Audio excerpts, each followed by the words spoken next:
Christophe, il parle de quoi votre nouveau spectacle?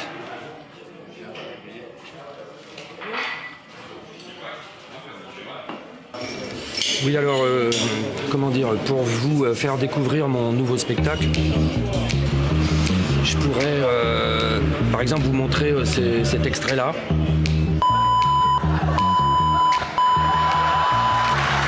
Ou celui-là.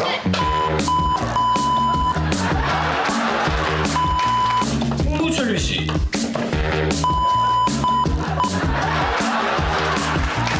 Mais par les temps qui courent, je veux pas d'emmerde. Sur scène, c'est mieux. On est entre nous. Hein?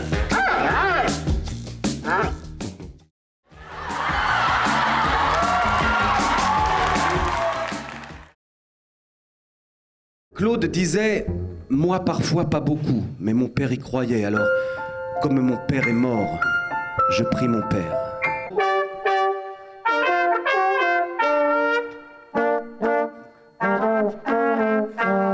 Je t'aime, roi, mage sans corte, barbe bleue des portes, l'océan t'apporte la clé. Claude Nougaro aurait 92 ans cette année. Il est sorti de l'œuf en 1929. Moi, je suis né le 9 septembre 1929. Plus exactement, effectivement, le 9 septembre 1000... Bon Dieu de bon Dieu, bon Dieu de bon Dieu, encore les flics, vite le fric, et puis l'escalier de service. Hey, hey, hey, je suis la bourse penchée. Un jeune homme harassé déchirait ses cheveux, 4 boules de cuir. Box. Bientôt, bientôt, je t'attends, camarade.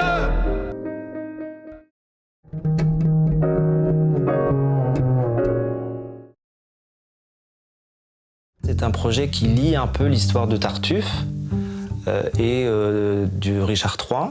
Je vais créer une petite forme avec les artistes du Tartuffe, les interprètes, une petite forme de Richard III qui s'appelle Mon royaume pour un cheval. Étant donné que je travaillais avec une jeune troupe, j'ai cherché une œuvre qui puisse parler de ce que représente l'esprit de troupe, l'esprit de famille d'une troupe. Et le Tartuffe était une histoire de famille. Et le travail que je mène sur Shakespeare est un travail sur le pouvoir et la chute. Le théâtre est une fête et ça n'est pas que, encore une fois, caricatural de le dire. Je pense qu'on a actuellement de plus en plus besoin que ça soit aussi une fête, en tout cas d'en proposer.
Alors l'École des femmes, c'est le 19e spectacle de la compagnie Vivace. C'est notre 4e aventure avec Molière. C'est la pièce qui a rendu Molière célèbre. En 1662, il propose au public du Palais Royal à Paris une comédie qui mélange la farce, la grande comédie et des personnages complexes. C'est son plus gros succès. Eh bien, Agnès, je suis de retour du voyage. En êtes-vous bien aise? Oui, monsieur. Dieu merci.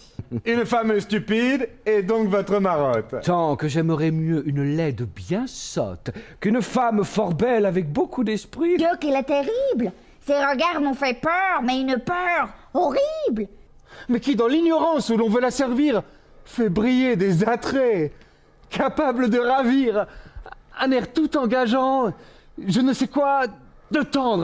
Et dont toutes les fois que je l'entends parler, la douceur me chatouille et là-dedans remue certains je ne sais quoi dont je suis tout émue. Bon, oh là! Oh là! Oh. Et m'avait fait-on tout instruire joliment? Croit-on que je me flatte? Et qu'enfin dans ma tête, je ne juge pas bien que je suis une bête?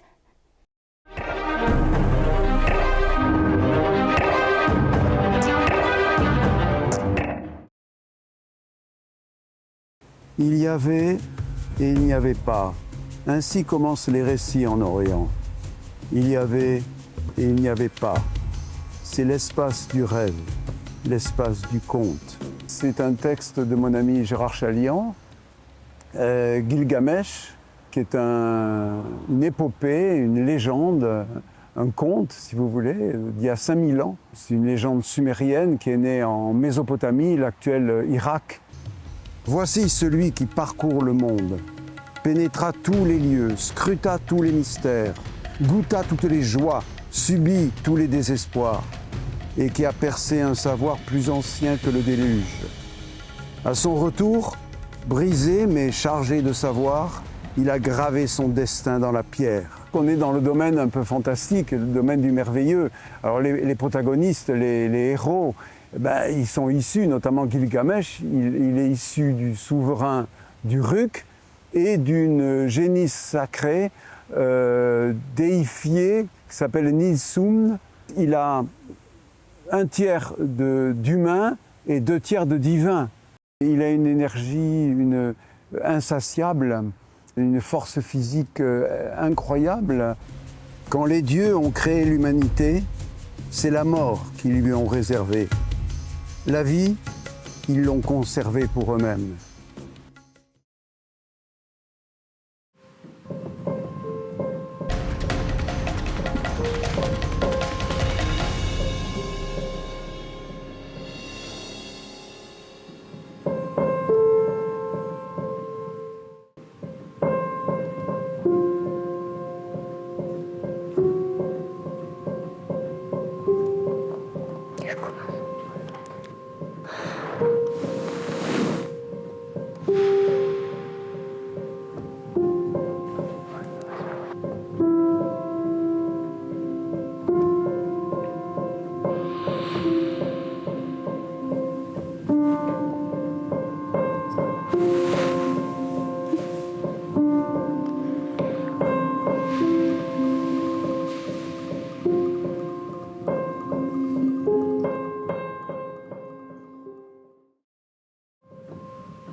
En fin de compte, tout ce que j'ai fait, c'est peut-être parce que ma mère ne m'aimait pas. La justice a été la grande affaire de ma vie. Je n'ai cessé de l'interroger, la confronter, la bousculer, lui demander des comptes. Dans un tête-à-tête singulier et intime, j'y avais mis tant d'espoir, tant d'exigences. Et sur cet engagement s'est greffé le poids de ma vie personnelle, car ma vie de femme fait partie de tous les actes importants de mon métier. Au centre de torture du casino de la Corniche à Alger, où des militaires m'avaient jeté dans une cellule et où j'ai attendu mon exécution en pensant à mes petits garçons de 3 et 6 ans. J'emportais ma vie dans les prétoires et toute ma colère. Je crois que le ressort, c'est la révolte. Il ne faut pas cesser de s'indigner. J'entendais la foule crier « Nous avons tout avorté! Libérez Marie-Claire! L'Angleterre pour les riches! La prison pour les pauvres !» Mais ça porte, vous savez. Le combat est une dynamique. Si on s'arrête, on dégringole. Si on s'arrête, on est foutu.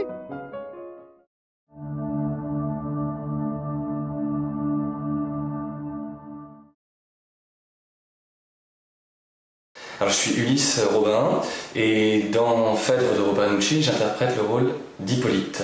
Alors Hippolyte, c'est le fils de Thésée et d'une Amazone et qui grandit à Trézène avec son précepteur Théramène. Voilà. Alors, je m'appelle Eugénie Pouillot et j'interprète le rôle d'Arécie dans Phèdre. Arécie, c'est une princesse dont toute la famille a été concrètement massacrée et qui se retrouve enfermée, prisonnière, en tout cas captive, beaucoup de synonymes, à Trézène, où est roi Thésée. Et elle est sous la garde du fils de Thésée, Hippolyte. Je m'appelle Nadine Darmon et je vais jouer Ennone dans Phèdre.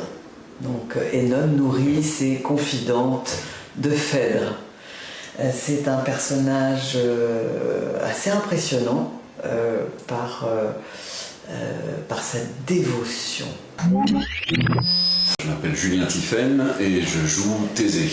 Voilà. Thésée, c'est celui par qui un peu le drame arrive, puisque on parle de lui en pensant qu'il est parti très loin, voire même qu'il est mort. C'est le mari de Phèdre, le père d'Hippolyte, et forcément il n'est pas mort. Et c'est bien le problème. Parce que s'il était mort, il n'y aurait pas de drame. Alors, je suis Judith Aleazzo, et je joue Panope dans la nouvelle mise en scène de Robin, et je suis également son assistante à la mise en scène. Panope n'est pas une confidente, elle est une servante, l'équivalent des gardes pour les hommes, on va dire. Voilà, c'est une messagère. Et moi, c'est Patrick Palmero, je vais jouer Théramène dans Phèdre de Racine. Théramène, c'est un peu le père d'Hippolyte. On lui a confié l'éducation de ce fils et il mène ça jusqu'au bout.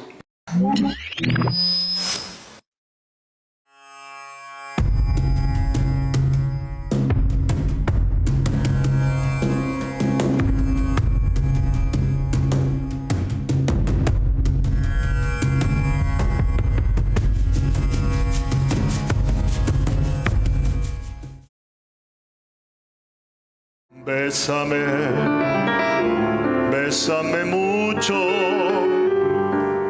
como si fuera esta noche la última vez. Bésame, bésame mucho. J'aime ce sud-ouest parce qu'il est vallonné, parce qu'il sait jouer des couleurs entre soleil, nuages, vent, chaleur, orage, ombrage de platane. Et pour dire à quelqu'un qu'on l'aime, on le traite de grand con avec tendresse. Je revois la ville en fête et en délire, suffocant sur les soleils et sur la joie. Et j'entends la musique, les cris, les rires qui éclatent et rebondissent autour de moi. La quiero así, con su cara de muñeca, la quiero así, con su cabecita hueca. Au bal de Petit Ajaccio, on ne dansait pas les mambo, ni les bebop, ni la biguine, mais un vrai tango d'origine. Vincerò.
donc, ce sont mes parents. C'est un garçon. Non, c'est pas possible. Bah si. Mais je voulais une fille. J'ai 8 ans et on va avoir un président de gauche. Bah on n'est pas dans la merde. Si le but était de me faire un détartrage... 31 décembre 1992. Presque 20 ans. Je ne peux pas être homo. T'as un mot du médecin qui t'en empêche? Je reviendrai pas. Voilà. C'est pas une maladie, les médecins. Bien. L'homosexualité, tous ces enfants que vous ferez pas, ce sera un poids en moins pour la Terre. Vous êtes des écolos. Ne deviens pas homo parce que c'est comme ça. J'en connais des... comme toi. Je te rassure, j'ai plein d'amis grosses connes. Changement de plan. Bonne affaire cette famille, toi et moi, si on est d'accord sur les fondamentaux. Parfois je me demande qui voudrait bien de moi. Hein? Que tu veuilles le comprendre ou non, c'est un combat. Le drapeau sous lequel on défile, c'est la fierté.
Bonjour. Comme vous le voyez, le nouveau spectacle de 5 de cœur sera fantaisiste. Nous accueillons de nouveaux artistes. Qui dit nouveaux artistes dit nouveau spectacle. Qui dit nouveau spectacle dit nouvelle chanson. Nous vous en accordons ici la primeur. 3, 4. Voilà. La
piétine, Henri. On piétine, monsieur? Oui, Henri, on piétine. Les petites triches de bas étage, le poker, le billard, les courses. C'est assez. Il nous faut trouver une arnaque qui nous élève, qui nous fera entrer dans l'histoire. Je ne suis plus un tire-lame de pacotille, moi. Je suis un artiste. Vous avez raison, monsieur. Mais oui, c'est ça. Mais c'est parfait. Quoi donc, monsieur? Doit-on vendre la Tour Eiffel? Les coups d'entretien du symbole français qui rouille en silence affolent les Français. Mon cher, nous allons vendre la Tour Eiffel. On s'est donné du mal, c'est vrai, du prologue au final, restez jusqu'au bout s'il vous plaît, et entrez dans la danse, aveuglément, faites-nous confiance, nous sommes un bon investissement.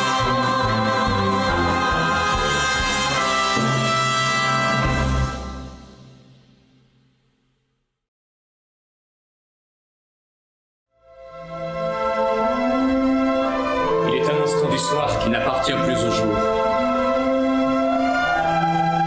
mais n'est pas encore la nuit. Bienvenue dans la maison du loup. Je suis Jack London, mon vieux, l'auteur le plus célèbre d'Amérique. L'homme du donjon est une histoire pour Jack. Je le sais, je le sens. Le but de cette histoire, comme vous dites, est d'éviter la corde à Jacobheimer. J'ai pas attendu que l'inspiration vienne. Je lui ai couru après, comme un dératé. Et quand je l'ai enfin attrapé, je l'ai serré, là, dans mes poings. Je me suis mis à écrire. Je me demande ce que vous avez fait pour mériter 15 ans de prison. Mais toi, prends garde, hein. Qui sème le vent, récolte la tempête. On m'allonge à plat ventre dessus. L'autre gardien rabat les deux côtés. Pourquoi vouloir tant sauver Jacob? Vous avez une dette envers lui. Laissez-moi maintenant, je ne veux pas parler, je ne veux pas parler de ça. Laissez-moi! Je ne veux pas raconter notre histoire. Je suis terrifié à l'idée d'avoir plus rien à dire et qu'on m'oublie. Rien ne succède au succès.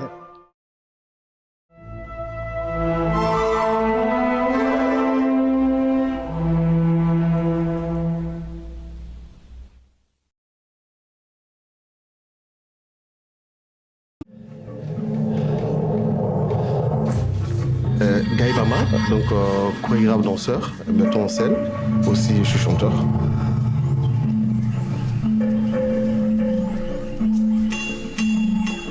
Moi quand j'ai commencé tout petit, j'ai commencé à danser dans mon quartier, tout jeune, et les gens appréciaient beaucoup ce que je faisais. Et moi aussi j'étais très content de danser parce que j'aimais bien danser. J'avais envie de danser, m'éclater, m'amuser avec mon corps en fait, jouer mon corps.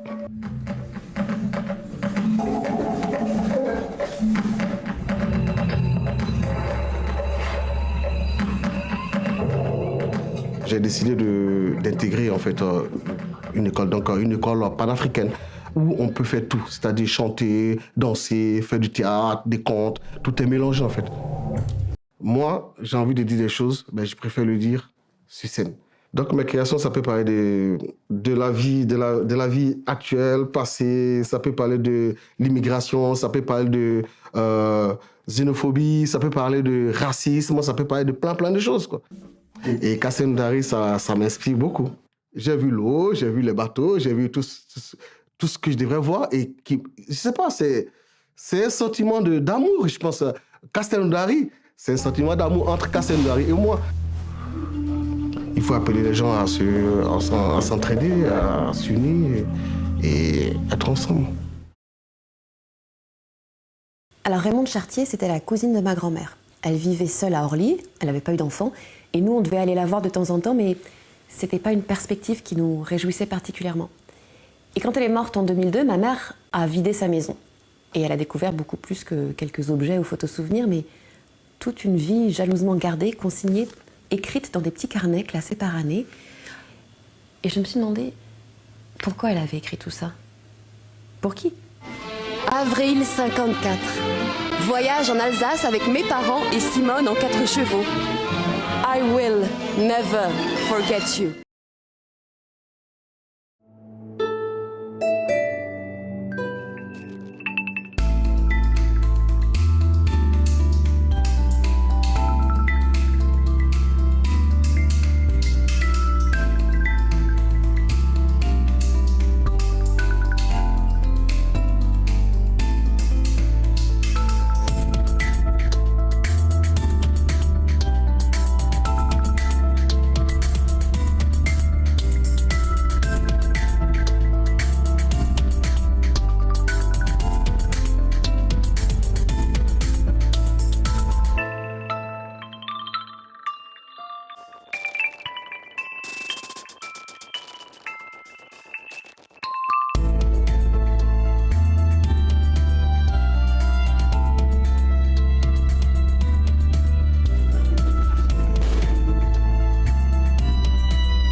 La dompteuse de colère. La dompteuse de colère, c'est moi, c'est toi, c'est un ruisseau, un arbre, un nuage. C'est une chanson, une image. La dompteuse de colère, oui, c'est aussi Tante Jo. Elle sait y faire, Tante Jo, pour calmer tout le monde. Pour cela, il faut un peu d'imagination. Et elle en a de l'imagination, Tante Jo. Mais le meilleur dompteur de tes colères, c'est toi, c'est toi, c'est toi, c'est toi. N'oublie pas, n'oublie pas, n'oublie pas.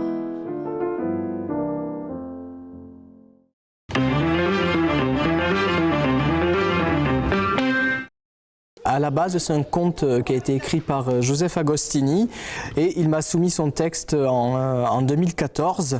Et j'ai trouvé le propos intéressant et j'ai voulu l'adapter en spectacle, en conte musical.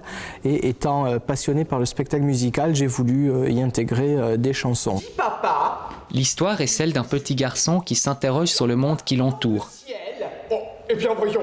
Et au bout d'un moment, ça énerve un petit peu les parents de Jules, puisque ce petit garçon s'appelle Jules. Et du coup, Jules va aller se replier sur son grand-père, puisque les grands-parents sont connus pour répondre à toutes nos questions. Mais un jour, le papy Anatole, il s'en va rejoindre les étoiles.